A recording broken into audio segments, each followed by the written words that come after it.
Greetings, everyone. Welcome to another episode of the podcast. This episode is a conversation between myself and Connor, aka Counterpoints.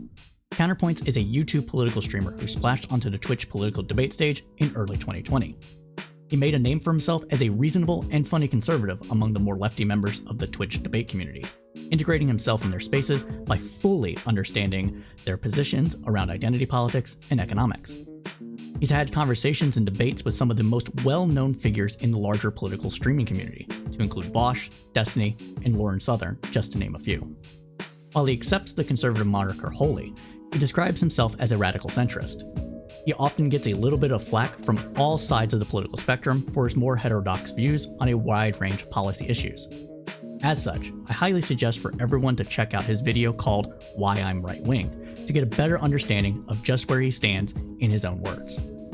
Our conversation here primarily revolves around our thoughts on conservative politics in general, what kind of story should unite Americans, how to talk to the other side, and who is the greater threat between Donald Trump and Ron DeSantis. Without further ado, let's go ahead and get into the show. Do it. Just hit me with stuff. There's been a lot. Well, okay, so I'll tell you the resolution for the Sonsol thing, and we'll see whether or not we can get to the same resolution. So Sure. Basically, what he was saying is like, a lot of people put too much emphasis on their ancestors, and as a result, our ancestors weren't necessarily the best people, and you could get as much out of it by just looking at kind of like a pseudo-objective reality now and just say like, don't be an asshole. Sure. I think that was his main contention, is like he didn't think that you needed history to get where you needed to go. But for me, what I was saying is, he was catering and messaging, I think, more to a normie audience, where you can just kind of appeal to people and say, hey, we're all similar, fuck it, like we should all be the same, basically. But what I was saying is, I'm talking to deranged internet schizoids, and you can use that same logic for leftoids, basically, because they don't really care about identitarianism. But for right-wingers, I think a lot of right-wingers, that's not very appealing, because they have all these like grievance politics. Jesus Christ, I'm already dead.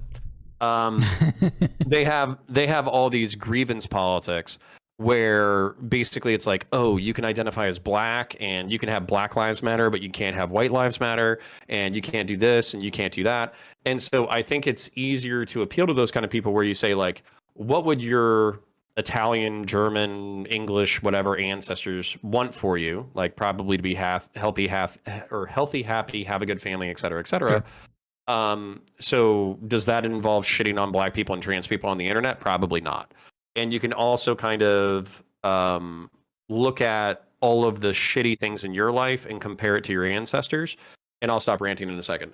But you can compare it to your ancestors, and you can say, well, my ancestors survived the Great Depression, and they survived, the Spanish flu and the Black Plague and all that kind of stuff. So as a result, how much of my shit is like their is as bad as their shit? And the answer is not much. Yeah, so the whole thing with like grievance politics, that, right or left, it doesn't matter. Grievance politics is fucking cringe as shit. It's predicated on the idea that the sins of the father or the pride of the father should be bestowed upon you. And I hate it. I don't agree with it at all. Eventually things have to, like, okay, so let me clarify this, because I know someone's gonna get down on my ass. If something is still currently going on that is wrong, that isn't sins of the father, right? So if there's still racism, if there's still oppression, if there's still whatever you want to call it when it comes to any sort of thing, if that's still happening, well, then that has to be rectified. And you have to have an eye to rectify past mistakes. The thing is that you don't hold that necessarily, or should not hold it necessarily, against the person that lives now for something that their grandpappy did or whatever. Right? We don't need more Hatchfields and McCoys. We don't need more Montague and Capulets. We need less of that shit. And we need more, a shared kind of story, especially in the United States, where everybody can not necessarily be on the same page, because I don't think that's ever going to be a thing entirely. Worldviews are tied to personality. Personality is not immutable, but it's sticky. So I don't think, it's not going to be necessarily the same thing, but there's enough overlap where it should go away. And I think that's probably what Sansol was more or less getting at. And when you're trying to do that, talk to like somebody that's more on the right wing, I think you have to do it the same kind of way that Sansol did, but maybe a little more like, well, they're American too. Their people have been here, maybe as long as yours. And if they're, a recent immigrant, well, they came here because of the story that is America, and you should be proud of that. I don't know. Yeah, I think the main issue though is that like, so it's not you, it's not Sansol, it's not anybody who's reasonable on the left, but what it is people who do at least interpret on the left and right that intersectionality or whatever is basically sins of the father politics, and that it's your job to pay for the sins of your father. I'm actually okay with accepting the sins of the father kind of argument, but that also comes with like responsibility, basically. Yeah. So instead of saying like, oh, your granddad's an asshole and therefore your entire race is beneath contempt and you're a fucking piece of shit and this, that, the other, which some people do online. Sure. What I think it should be said instead is like, kind of like you said, we're all Americans. We all have this narrative of who we are and what we should be and what we could be and all that kind of stuff. It's our collective responsibility, despite our diversity, to make that happen. And as a result, basically let's create a shared narrative and push forward. And I think that what I don't see is the desire to push forward for anyone, really. Yeah. I see a lot of people basically holding on to shit because they can. And I think that's because frankly, it's easier to it's easier to assign blame than it is to like fucking take some level of responsibility and basically say we are responsible for the future, and as a result, let's make a better world, basically. Yeah, no, that's true, but I also don't want to like, what is it, downplay the amount of catch up that has to happen, right? Like that's one of the things that you and I are not going to be downplaying that, but the audience might not know what we're talking about necessarily. So like it's that the analogy works, even though if it might be a little ham-fisted with the race that started, if you know what I'm talking about. I'm sure your audience does. Yeah, of course. Where you start in the race ahead of everybody. So therefore, like, is it fair that basically like, right, should we catch everybody up to the even playing field before we continue? And I think the answer is obviously yes. And oftentimes the right wingers. So I think the right wing has a crisis of identity right now, where right now they can't decide whether or not they want to go for Christian nationalism, basically. Okay. Which, by the way, like I think Christian nationalism is basically the ultra trad conservative narrative right now, where you basically just get to say, oh, I'm a Christian nationalist, I'm not racist, and then you get to be like a little race realisty on the side as a treat. I think that's like that's basically like MAGA, the boomer generation, all that kind of stuff. I think that's what they're up to. And then I think there's another one that's kind of like the more Ben Shapiro people, where they're arguing like, no, we're like civic nationalists and we include like Hispanic and Black conservatives and gay conservatives and all that kind of stuff. And there's actually like this fight for the soul of the GOP between the non-identitarian right and the identitarian right. And I think that battle has not been won yet or decided yet. So as an outsider, I don't know how much your audience knows about me. I am a lefty. So there you go. But as an outsider, it seems like that's not the only two options necessarily. So what's the other option? So I think we have people that are claiming that they're Christian nationalist, and yet they're using that as a cover, as kind of what you say, with a little bit of race realism on the side. I think there are people that are actually Christian nationalists that want to see a theocratic, authoritarian-like system that keeps gay people in check.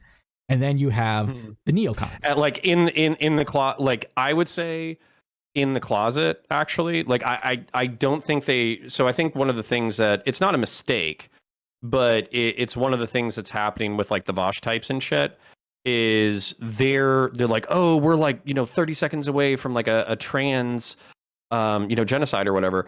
I don't even think the most extreme ones would do that. I think or at least there's not enough extreme ones to pull that off. I would actually think that what they would do is try to put everybody back in the closet. You can argue whether or not that's a form of genocide, but that's what I think they would do. Well, I mean, so it depends on how you would define genocide, right?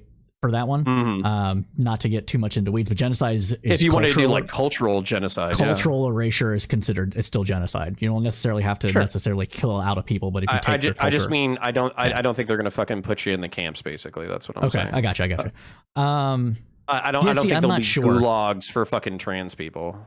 I'm not sure, but because the rhetoric is so intense right now and it's believed. I have no reason to disbelieve that when people say on the right say that you're all pedophiles that need to be taken out, that they don't actually mean it. Because I think they're ramping up. But what I would say is I think there's a bunch of zealots who basically like they do want it, but they're kind of seeing what they can get away with. You know what I'm saying? Sure. Like so they're trying to ramp up because a bunch of normies like I have a brother-in-law who is very much into just, calling everybody a fucking groomer and, all these people want to fuck kids and blah, blah, blah. But I think the reason why he likes to do it is because he likes to, basically make people super uncomfortable. And what he's really trying to do is he's so used to being called a fucking Nazi and shit that he wants to have something to punch back. And so I don't see my brother-in-law actually like being the person to load trans people onto fucking trains to the gas chambers. But I do see him fucking calling, gay people fucking pedos or whatever. And so what I would say is there's probably useful idiots, and then there's probably actually malevolent people. And it's hard to tell who those people are. And especially if I was one of these identities, I would understand why you would be sensitive about it. Sure. And I don't think it really matters. I mean, it matters. Okay, so it matters when you're trying to address somebody on an individual level. Say you're trying to convince them that what they're doing is wrong. You need to know if they're being serious or if they're just really pissed off, right? And they're trying to just score points or whatever. That's not going to be ever possible online. And I think it would be a actually disservice for anybody engaged in these conversations online to treat anybody as if they're just pissed off trying to get a rise out of people, especially with what things are going on. Let's pause just because I got a dono, and also I want to tell chat. Sure. Hey chat, unless there's donos or whatever, I'm probably not going to check in too much. I'm having a chill night. We're doing Tiberius's birthday stream, and then CSP and I just had some overdue conversations that we wanted to catch up on. But Moses Espejo says, as a medic, I love your realism with high stress adrenaline dynamic events and first responder decision making. Creating mistakes in those situations is raw, and I appreciate your awesomeness. Love you, dog. Love you too, man. Thanks for being here, and also that is very real. So if you haven't checked out the Fury series or the law enforcement series, I think it's called End of Watch. If you haven't checked out that stuff and you're kind of into violence, then go ahead and check that shit out. But thank you for the dono, buddy. Sincerely appreciated. And what I was just going to say is I don't think it's like the left's responsibility to like try to figure it out, oh, I'll be nice to your brother-in-law because he's using, violent rhetoric against me, but also like I'll figure that out for you, okay, whether or not my brother-in-law is a fucking Nazi. I just need, or what I want the lefties to do is to understand like the percentages of population that are involved in each one of these things, and to just realize like I don't think we're on the cusp of a actual like so for instance, if you want to say cultural genocide where there's a bunch of Christian nationalists in the Republican Party that would like to see gay and trans people go back into 100% the closet, then I think these people would that's probably 30% of the party, or maybe even like 50% of the party. I'd say 50, yeah. Especially so that could be Yeah, so that could be 50% of the party and 25% of the American population, but their ability to carry it out, even amongst right wingers, is very limited because on the right, there's a bunch of libertarians, there's a bunch of constitutionalists, there's a bunch of people like that who, even if these people were in power, I don't think they would be allowed to get away with that much shit. But that's where I'm going to disagree with you. And that's why we have. So this is the thing. Right now, they don't have the ability to because they don't have the power to. When Trump and any kind of person gets in this, but this Trump is going to make the most sense to most people that are watching this conversation. When Trump took office, when he was elected, it gave people a lot of permission to do what they wanted to do, and it set the tone for the entire country. And this is true of any leader in any country. Anytime there's a leader involved that is going through a kind of an authoritarian like lean or even an anti-authoritarian lead, the country the population tends to follow the leader. That's why you had a bunch of useful idiots in Nazi Germany that turned a blind eye to people being put onto trains. They blocked it out, right? And so when we're talking about these things and trying to understand how we can best go about preventing it, the only thing that's proven to have worked in the past is actually preventing them from getting power in the first place. And when that's why I want to vote for DeSantis for governor. Oh no, DeSantis is part of the problem. Can I want to explain my rationale though. So I feel like DeSantis is and my wife wants to fucking kill me right now. I feel like DeSantis is the only person who can actually give Trump broadsides and stand a chance of winning. Like, so for me, DeSantis winning the gubernatorial makes him eligible for the presidency. And of course, he's still eligible for the presidency anyways. But I'm just saying, like, isn't it pretty easy to meme on a guy when he loses his own gubernatorial election or whatever after allegedly presiding over, you know, the solution to whatever? Basically, isn't it pretty easy to meme on that guy and dunk on him if he loses his own gubernatorial race? Whereas if he actually wins his gubernatorial race and then he goes against Trump, and then he already admitted that if Trump runs, he's going to give him both broadsides, then for me, that stands a better contestation, or that's a better contestation of Trump than any of the other right wingers. I don't think there's another right. Why not? Because I'm worried more about DeSantis. Because DeSantis you think DeSantis is worse? I think I do think DeSantis is worse. Trump is a bumbling fool that has proven himself to be completely inept in doing anything. He's got a bunch of people that follow him, but he can't actually direct the government to do what he wants. So he can try to surround himself with a bunch of yes men, but those yes men ended up quitting his administration because he got too crazy. DeSantis, on the other hand, is a Harvard graduate lawyer that has been groomed that has been involved in intelligence operations, military, and has been preparing his entire life to be president. He is Pete Buttigieg, but in Republican form. Yeah, I think. Okay, so I agree with you. I think I think that competence, though. So you're kind of saying that you're more worried about DeSantis because he would actually bring an air of competence to it. It's not just competence. Because I have no reason to believe that he is not culturally aligned with Trump and the people that I'm culturally against. Oh shit! I just died again. Yeah. So okay, I understand. I think the reason why. There was a lot of things about Trump that made me nervous from a competence standpoint. So, for instance, like could you imagine him being in charge of? Shit, all my friends are going to die too. So, could you imagine Trump being in charge of the Ukraine war, or Absolutely inflation, not. or any of these things? Well, and so that's what I'm saying is like even if like. But DeSantis was like a more scary. Okay, so for me that's scarier because then what we're doing is we're betting. So what we would do because here's the thing, I don't think much of the general public. I think they would vote for him. I think the general public would put Trump back in office, and then I think once they put him back in office, they would basically say that anything he was doing, including like slashing money to Ukraine or basically letting, negotiating a truce where Putin gets half the country, or any of it, like, what's the other thing? I'm trying to think, like COVID mismanagement or economic mismanagement or anything like that. I think they would just play it off like it's fucking 4D chess. I absolutely think they would just play it off as 4D chess. His supporters would, but his supporters would get less and less and less over time, just like they did. That's why he lost to Biden, because there was just enough of the support that didn't vote for him and left the presidential ticket blank and voted down ballot in places like Georgia, Wisconsin, etc. And that is why Biden won.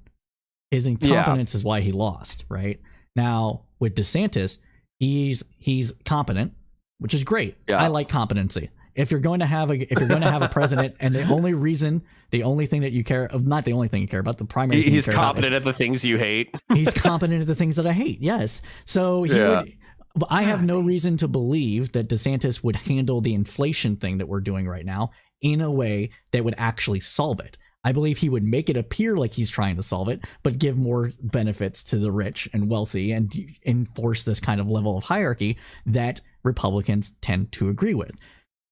Not only that, he's done everything that he can in order to win the presidential nomination in 2024. Every single one of his bills in Florida that has made national press has been in an attempt to not only cement his position in Florida, but also parlay that position into running for president and succeeding. Right. And it's been successful. There was that huge bounce around of everybody that supported Trump. Marjorie Taylor Greene, Lauren Boebert, and now they're all Kennedy. Tweeting that DeSantis is based. He's based. America's governor. Seems like the North could learn a thing or two from Florida.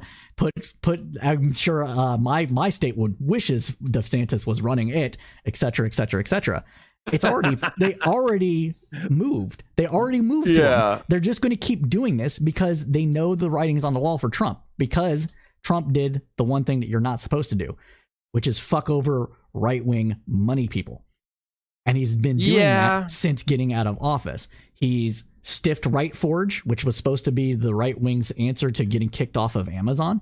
He stiffed people inside the Organization for American Freedom Tour, which was supposed to be his organization to launch his presidential campaign and maintain it going forward. He stiffed everybody else. So he basically screwed over his power base, and the people can't stand that. You can't screw over rich people. So here's the thing. That's what's so funny to me about you saying what you're saying is, like, for me, I just feel like him screwing those people over or whatever. There's enough people in the general public who would vote Trump in that basically that well no they would vote him in, and then they would just expect and then the incompetence could continue. But unfortunately, like, the consequences for the country are not whether or not a catering bill gets paid. The consequences for the country are whether or not like Ukraine wins a war, which, by the way, we did not expect them to do this well. Yeah, sure. And it's actually amazing that they're doing as well as they have. And I'm not saying, like, so for instance, like, I'm pretty centrist on this. I know, like, a lot of people don't like my centrism when it comes to Ukraine. But for me, like, pretending that you're playing 4D chess when you're fucking with the money and munitions that people are receiving on the front line will cost thousands of lives. And so I don't want, like, I would rather than having Trump, like, wake up one day and Zelensky said something mildly critical of him on Twitter, so he cancels a fucking shipment of munitions, to Ukraine. I would rather actually have somebody who's competent, because thousands of lives are riding on that competence. And I think during peacetime, it was easier to laugh at Trump memes, whereas during wartime, it's a lot less easy to meme. Sure. But again, why should I expect DeSantis to want to save the global economy and not, crash the dollar, but ratchet up the dollar and destroy the rest of the world in the process? Well, all the Trump simps are going to hate me for saying this, but as you said, DeSantis is a fucking deep state agent and shit. So I don't think I don't necessarily agree with that, but go on. No, but I mean, he was a part of the intelligence apparatus. And so as a result of being a part of the intelligence apparatus, he's going to know how the military functions, relatively speaking. And I'm sure if other intel guys walk up on him and they're like, hey, we've actually been doing XYZ in order to try to, manufacture this to America's benefit and Ukraine's benefit, blah, blah, blah. Then I think that he'll listen to those people. Whereas I know more than the generals. Like I think that's more of what we can expect. You're 100% right on Ukraine. I think if it was between Trump and DeSantis leading on Ukraine, DeSantis is clearly the preferred option of those two. I'm worried about everything else. I'm worried about. Well, and actually, can you explain everything else then? Because for me, I feel like the economy is so unwieldy. Like, you can say the general rule of don't print money when there's not correlated economic activity, because when there's not correlated economic activity, that's going to cause inflation. I'm okay with people saying that, but then knowing how much money to print and all of that kind of stuff is a completely different conversation. Right. So that for me is like, I wouldn't care if you had a competent Democrat or an incompetent Democrat or a competent Republican or an incompetent Republican. It's just such a large and unwieldy machine. I think that a lot of damage is already done and we have to ride out that damage. And then I think that you have to have somebody who's a little bit more cruel. Oh shit, these guys are fucking cloaked. That's why they're fucking doing what they're doing. Sorry, I'm literally murdering fucking gene stealers with an assault cannon while we're talking. I gotcha. So this bitch. So the other problem though is basically like, okay, so I don't think anybody can really ride the economy. I think it's a fucking $14 trillion raging bull, and you can try to ride it sometimes, but sometimes there's variables that are just outside of your control, and it kind of is what it is. So that for me, if I had a choice between, because for me, if a Democrat wins, it's going to be the status quo. It's going to be basically Biden 2.0. And then if DeSantis wins, at least it's competence. So the only like nuclear issue that I see is actually a Trump presidency. So that for me is where it's like, I'll take DeSantis. I'll take a Democrat. I don't give a fuck. Sure. So let me try to explain this a little bit. So two things. First, everybody watching this conversation wants to understand this a bit better.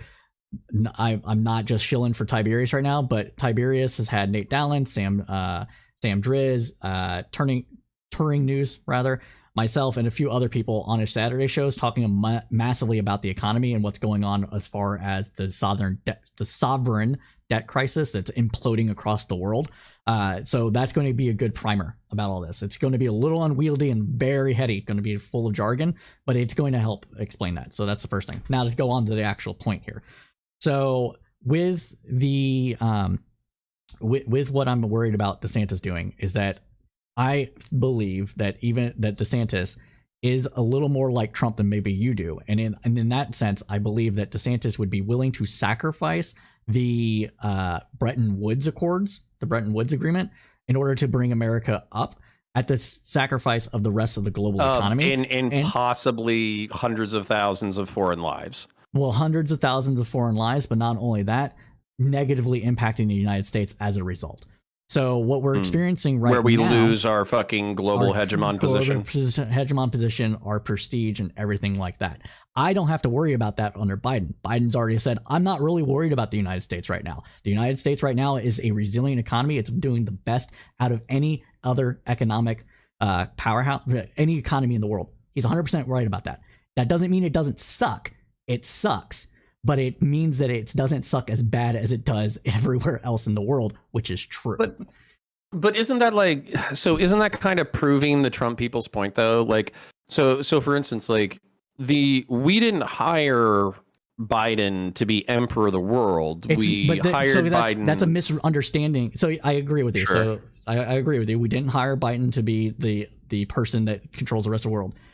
The United States being in the position that it is in, and its ability in order to use its sovereign currency to help stabilize the world in general and also provide a security umbrella in general, makes the United States powerful and makes it the linchpin in the entire global system.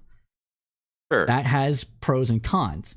I believe that it has more positives than negatives. If you believe it has more negatives than positives, fine, vote for DeSantis. I just think it's being I think that is, absent all the cultural stuff, the worst decision that you could actually make in this regard.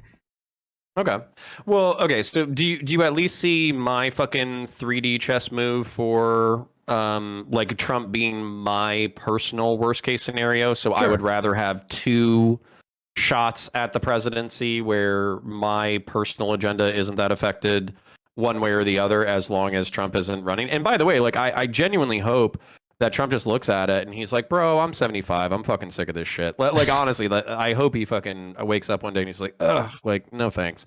Like, he can't. His ego can't take it. I was about to say he might compulsively be incapable of saying like, Yeah. like, so that's unfortunate. They made fun of me. Well, fucking chameleonic bitch. Sorry, I was talking about Tyranids. So yeah, so that's my thing. And like, I get there's probably some Sitchin Adam people in the chat. Sorry, I can't see you right now. I'm fucking killing Tyranids and talking to CSP. But I genuinely do feel that way. I feel like Trump, I feel like people who are pretending that he was doing 4D chess are fucking coping super hard. And if you look at January 6th, if you look at the emails that he's written since then, if you look at the, kind of the way that he's handled people disagreeing with him or disliking him, when you look at Pence or, other people that are supposed to be his allies, basically saying like, hey, no, we thought there were adults in the room, but we were barely able to contain Trump's ambitions and thought processes. So when you have people who largely align with Trump politically, but they say this dude's ego is out of control, then at that point, like, I don't want that guy in charge of nukes. I don't want that guy in charge of warfare. I don't want that dude in charge of, because he's not playing 4D chess. He's playing a fucking petulant game where his ego is more important than literally other people's lives, including American servicemen. So I'm kind of 100%. I completely understand and understand where you're coming from. I hope that I know that you do, but I hope that your audience understands where I'm coming from. They can call me a lib cuck. I don't give a fuck, right? No, literally where DeSantis is the more competent, evil version of Trump. And actually, one thing though, what was you were saying he was going to fuck up I was going to ask. So you were saying that he would fuck up the world order. He would potentially fuck up, basically he wouldn't give a shit about other countries as much, et cetera, et cetera. What's another thing that you're scared of from a DeSantis presidency? So the other thing that I'm scared of is the thing that you just mentioned, is that people were politically aligned with Trump and the authoritarianism that he represented. They just didn't like that he became the avatar for that. All those people are still going to, if the DeSantis actually proves that he is in line with them, which I believe he's already has, they're just going to get behind him. And not only is his competence going to propel it forward, everybody's going to fall in line and there won't be any dissent within the Republican Party itself. And that will push it forward and make it much harder for anybody to counter what they have in store, especially if they have the Senate and the House as well, which, if things don't improve quickly enough, might be the possibility, because let's face it, normies don't understand the ramifications of all this stuff. Normies right now are like, hey man, abortion's important, but they're fucking the economy. The economy sucks ass. I'm just like, okay, they're not fucking the economy. The economy is fucked because of people that you support. Like, just stop. Like, I don't know. Like, I could rant about that all day. I ranted on it on Tiberius' stream earlier, and people were just rolling their eyes at me. They're like, okay, Cypher, we know that it doesn't have to happen, but it's gonna happen, so just deal with it. I'm just like, no. Well, and dude, I think I just heard Nate Dallin when you fucking said that. So that's actually one of the things that I feel like it's so much easier being a centrist or being right-wing sympathetic. Is I think it's easier to kind of like laugh a little bit, and say like, oh, the incompetence. Oh shit, I'm getting fucking blown the fuck up. Where are my boys? Need an Arthesium, brother. Fuck me. Can you heal me? Can you heal me? I'm standing right next to you. God damn it. Fuck. I blocked my friend into the other room. God damn it.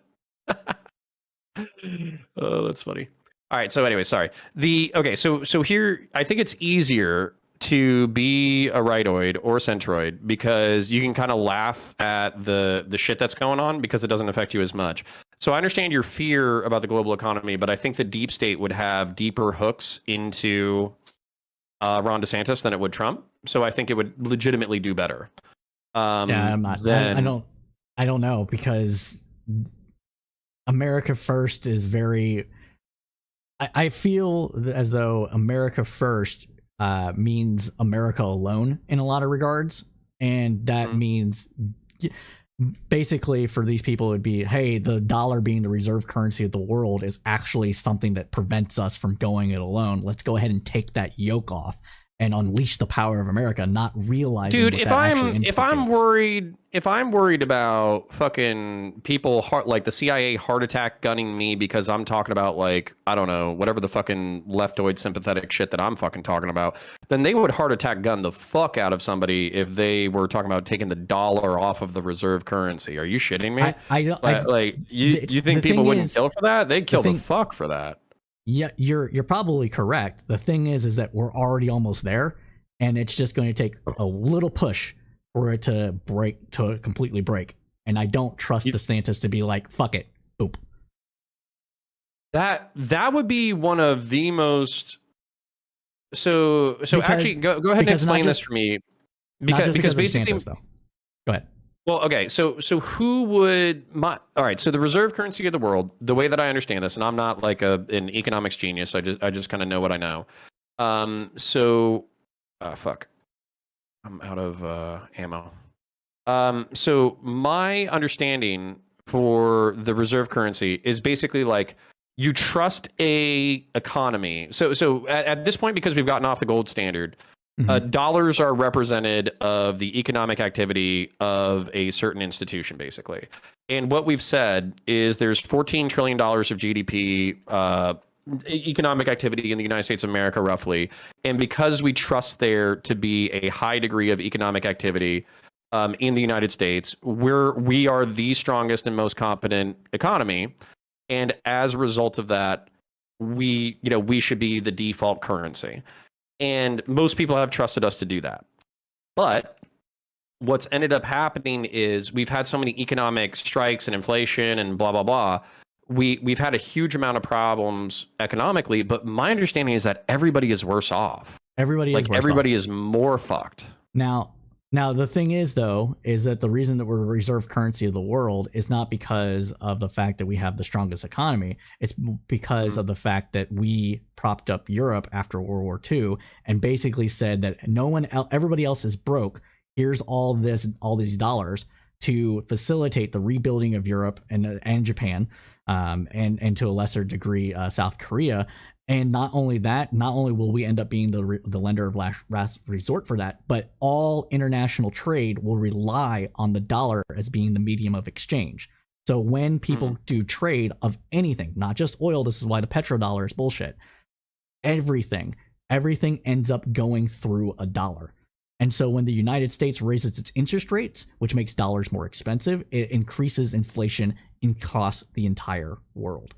Because it becomes more expensive for people to exchange their currency or dollars to get the goods and services that they need from outside of their country. Well, you just said something that maybe I have it inverted in my head incorrectly then. So for me, my understanding was the reason why you raise interest rates is because inflation comes from money supply. And since inflation comes from money supply, raising the rates decreases the demand for the dollar, and because it decreases the demand for the dollar, that will curb inflation.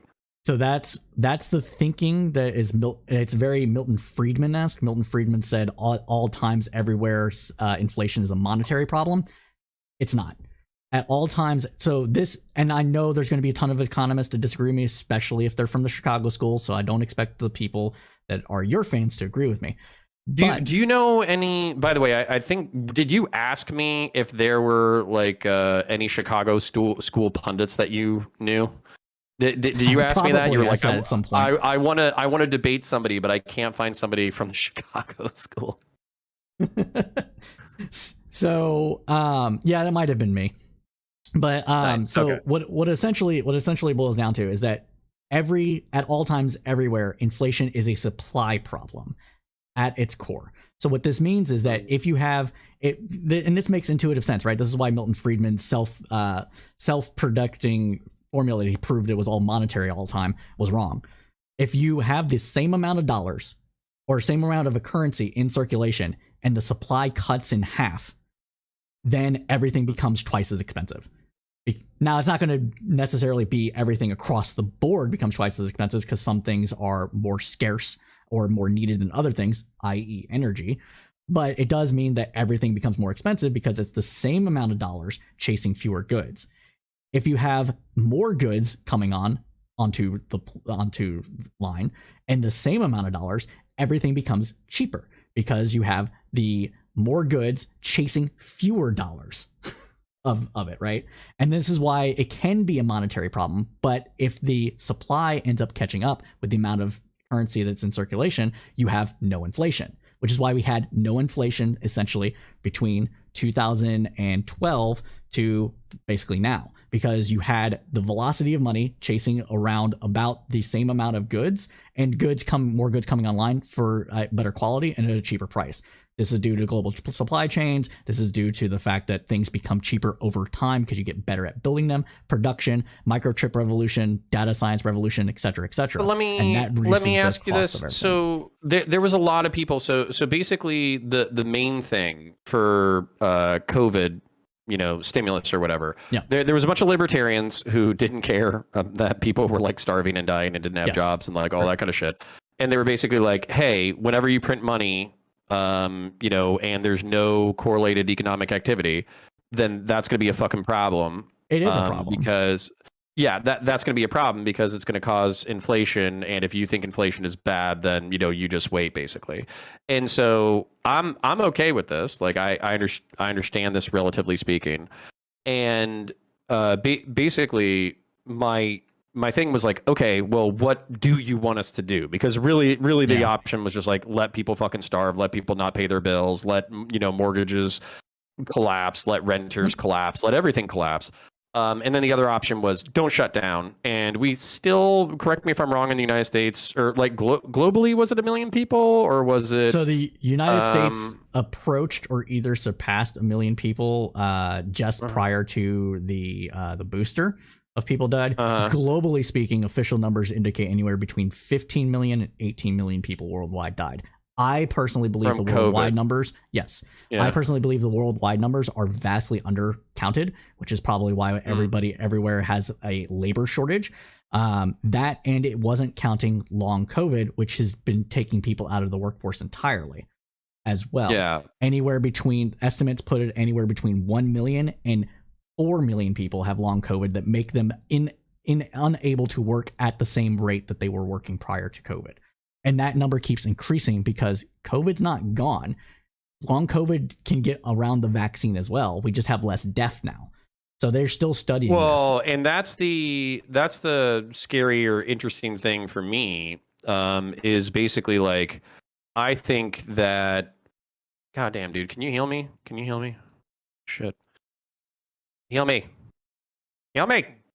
Sorry.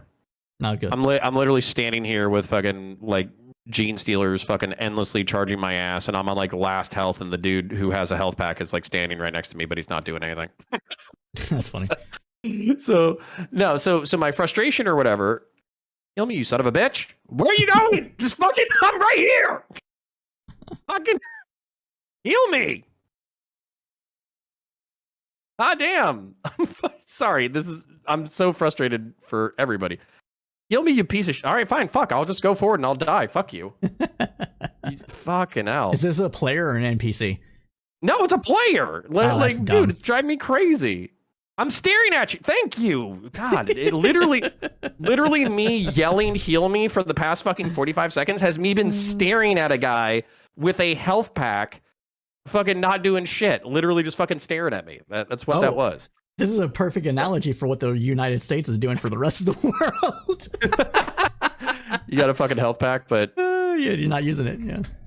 Yeah. So anyways, I guess I'll follow you cunts. Let's go, you fucking twats. What are you doing? Is God, the they're C literally word good on standing Twitch? here. I don't know. Cunts? I don't know. Oh, well, it's all What good. is it? A gendered slur? Probably. I don't know. Twitch is weird. I don't care.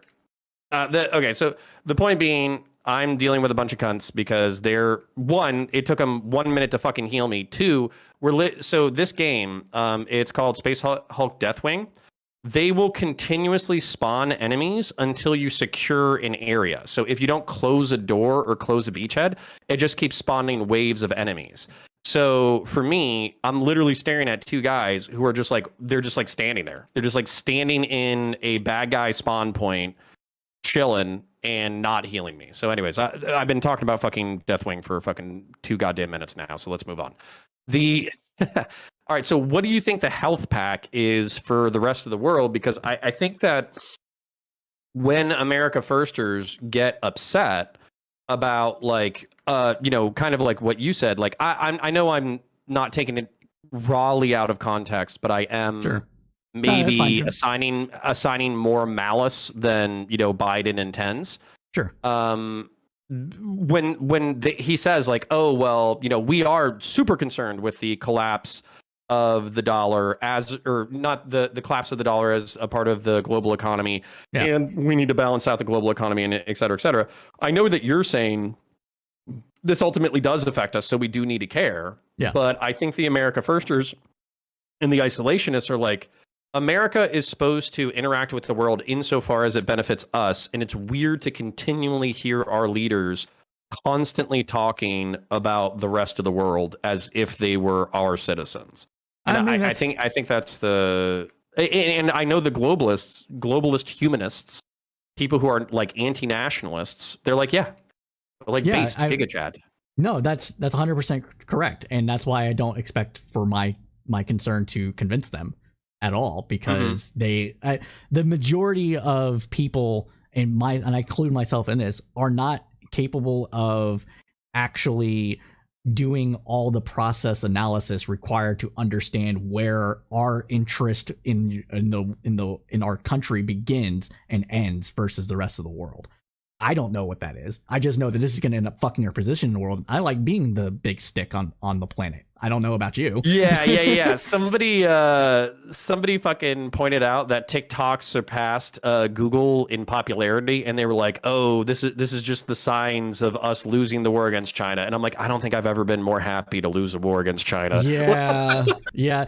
Although, that's a whole other conversation we can have. I hope you saw my meme that I posted about. Which one? The chip sanctions meme. Oh, actually, can you what time is it right now? We got 10 minutes before Tiberius is supposed to kick off. Okay, so can you explain to me what Biden did with the microchips, because it sounded based. So it is. It's if you want China to be taken head on in the technology game because you are worried about them using their technological position against the United States, you should be kissing Biden's feet. I'm not even joking right now. So essentially what Biden did is that he put a series of sanctions onto Chinese companies that prevented Americans, the people that have the technological know-how, from actually working there and still being able to maintain their positions in the United States. So when these sanctions went into effect, it not only prevented these companies from accessing American technology, which is the best microchips in the world, even though they might be produced elsewhere. It's American chip manufacturing. We're talking Intel, AMD, NVIDIA, like all the people, all the big guys, everything that is required for artificial intelligence, machine learning, quantum computing, etc. The best microchips on the planet. No longer allowed to be interned to China. Period. Yeah, and actually... Go ahead.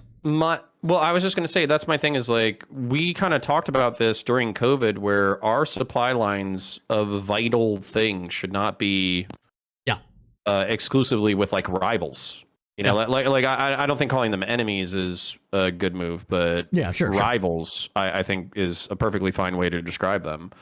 And whether we're talking about like medical or we're talking about anything else, I think we should have domestic manufacturing of this stuff. And if it's anti-competitive, that's fine. Yep. Like I'm okay with some levels of anti-competitive. Oh my fucking god. And the neoliberals would agree with you to a degree. That's why they also made bread baskets with neocons. So yeah. So I guess I guess this is based, and that's where the soul of the American right has not truly been decided, because I still feel like we have a lot of like Reaganite libertarian hangers on. You know what I'm saying? Where they're basically like, oh, things are bad with the economy or the community. That sucks. Not with my taxes. Eat a dick. Like that's literally like the way that they think about it. I think that a lot of rank and file Republicans are the same way. It's just who they target those not my problem is going to be different. So with the Christian nationalists, they're like, oh, gay people are having a bad time. We want them to have a bad time. The racist, oh, black people are having a bad time. Well, we want them to have a bad time. They shouldn't even be here. Like, and so it's not this principled stance of like all Americans should be prosperous.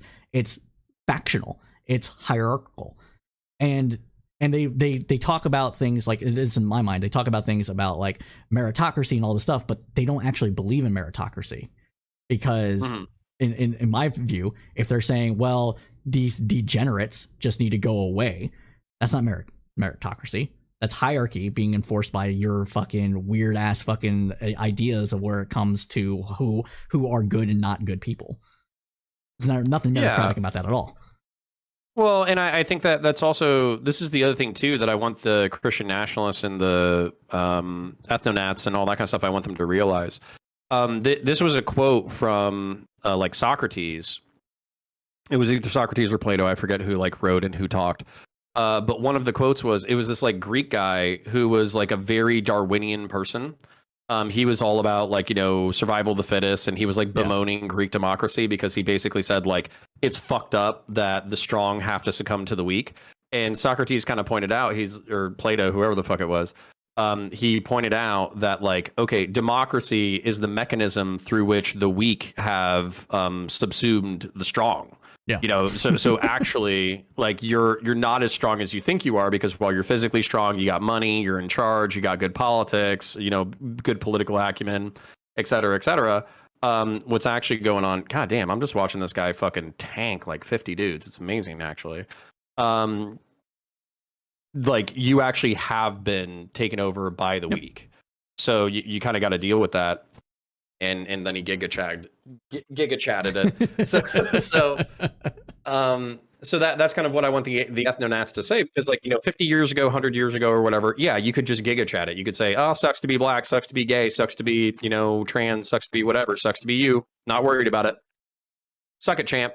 You could do that fucking 50 years ago, but you can't do that now. Because the truth is that the gays and the blacks and the transes and all of them, they've all gotten together. They've gotten corporate power. They've gotten cultural power. And as a result, you have to justify your worldview for why people should be not treated well. And I think that's harder to do in an age of social media. I think it's harder to justify. No, no disagreement there. We only got like 4 minutes before we're both hopping over. Is there anything else you wanted to try to tackle within that 4 minutes? Not really. To be honest, I'm thinking of doing something suicidal. Basically, I'm thinking of doing, like trying to get together the Twitch panel scene again, and it's just like I'm waffling on it so bad. I think I've had so many people like, yeah, you should do it. You should do it. And I'm like, yeah, we're going to do it. And then if anybody could, it would be you though, dude. But like, I just don't know if my heartburn could take it. I just don't know if my chest could take it, but we got to do something, man. We got to get Twitch politics has to get back together into a community function. Because I think that I think it's just too shitty right now. There's not enough people to talk. There's not enough people who want, and the lefties are cannibalizing the fuck out of each other too. Like I know you, Touring News, the people who are kind of in the Tiberius circle or whatever. I know plenty of like sensible people there, but the more like drama frog people, they're fucking eating each other alive out here. It's fucking bananas. That's how they make. Well, and that's the thing is they ran out of fucking righties. Yeah. They ran out of righties in Destiny to fucking destroy. Yeah. So it's 100% like, and then not only that, they like a bunch of people went over to YouTube and nobody wants to like talk to those people and give them a platform when evil shit's afoot, right? So right. Yeah, you're fucking evil, and that's the other thing too, is just the over use of like you know, the evilness is like, oh, they're a social democrat. Like it's like they're not a socialist, you know. It's kind of you hate to see it. Yeah, it's kind of wild, but also like, so I feel like that cannibalism is relatively, you know, natural for the lefty spaces. We've all been predicting it for a really long time. Oh yeah. But I also feel like it's bad for the community as a whole. And I'm saying it's even bad for the socialists and the communists, because now that they've witch hunted everybody else, they're out of people to fucking witch hunt. So we either get back together as a community in order to do stuff, or we fucking... Well, it doesn't help that, you know, you have people that are MAGA and then will violate TOS on people's stream. Well, and I think that's where we need to be, is we need to say, hey, that's just not part of the scene. Like you can say you're not going to fuck over parts of the community, and as soon as you do, you're fucking excommunicado. Because that's the main problem with righties. It's like even if they were communicating, I know we got to go in a second, but even if they were communicating like ideas where they're like, hey, I literally don't think trans women are women. I think they're dudes, and they're pretending to be fucking they're pretending to be women or whatever. Sure. There's a way to communicate that without being rude to the fucking people who are in the room with you. Yeah. And that's well, I mean, I don't think they depends, can. I don't think they're capable of it. Well, it's not just not that they're not capable of it. It's that they don't want to, because it's fun to make them mold. It's fun to make them right? And so that's where it's at. Yeah. So I guess we need a more mature right wing as well, which is difficult. Or what we need to do is take it off streaming and go onto a podcast kind of thing where you can edit it out. Yeah, that has its own challenges, and I also think that the money is here. You know, like not like I'm fucking super rich or whatever, right. But the YouTube ad revenue and the donos are on live streaming. So I think that's part of the reason where it's going to be tough to convince people. No, you're not wrong. Like I don't disagree with you. Before we switch over to Tiberius's chat, I went through while we were talking, and I found what we were actually supposed to want to talk about, and it was who threw the first punch in the culture war that we're experiencing now. The culture war. And so I think you and I should actually still have that conversation. So if we can let's just do it on Tiberius. We need to say happy birthday, Tiberius. CSP and I didn't finish our fight, so we need to keep fighting. But if we can make time for it, I think that would be a good. Yeah, I mean, he was like, "It's content." I'm like, okay. Yeah, exactly. But if we can make time for it, that would be good. So.